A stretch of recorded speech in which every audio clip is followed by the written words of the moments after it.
चाललेलो आहोत finally finally finally पुण्याला वेकेशनसाठी पण. आणि द मेन थिंग माझ्या छोट्या भावाचं बारसं आहे म्हणून त्यासाठी. आणि मी खूप एक्सायटेड आहे त्याला भेटण्यासाठी. खूप म्हणजे खूप. आणि ऑफकोर्स आम्ही ऑलिव्ह शिवाय जात नाही, सो तो इथं आहे. आणि त्याला आता गाडीची सवय झाली आहे. त्याला मज्जा येते त्याला फिरायला. आधी घाबरायचा, पण आता मज्जा येते त्याला. सो येस, आता जाऊयात. आणि मला खूप घाण झोप आली कारण का मी खूप सकाळी उठली आहे लवकर, कारण का माझ्या आईने उठवलं का आय डोंट नो. उठून काय फक्त बसली होते मी, सर काही केलं नाही. पण नाही, उठायचं. सो आता मी झोपणार आहे. आणि द मेन थिंग, आम्ही इतके दिवस का कोल्हापूरमध्ये थांबलो होतो कारण का आज होता माझा रिझल्ट. आणि येस, मी पास झाले फायनली. मी 10th ला गेले, 10th ला.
मगाशीच पोहोचलो होतो पुण्यामध्ये, कोल्हापूरमध्ये सॉरी पुण्यामध्ये. आणि एक अजून एक काम होतं तर तिकडे गेलो होतो आम्ही. माझ्या मावशीला घरातनं उचललं आणि तिला घेऊन गेलो अजून एका कामाला. Guys good morning. तर काल रात्री आम्ही संध्याकाळी आलो. आणि जसं की मी तुम्हाला सांगितलं की मी एका कामासाठी बाहेर गेले परत. आणि मग आम्ही बाहेरून परत आलो. एवढं एक्झॉस्ट झालो की माझ्या आजीच्या हातची मस्त कढी भात खाऊन आम्ही झोपलो लगेच, कारण का एवढं जमलं होतं.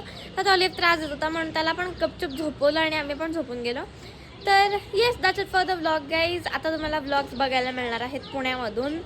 And yes, subscribe to my channel, like this video, and also follow my Instagram account. Bye guys.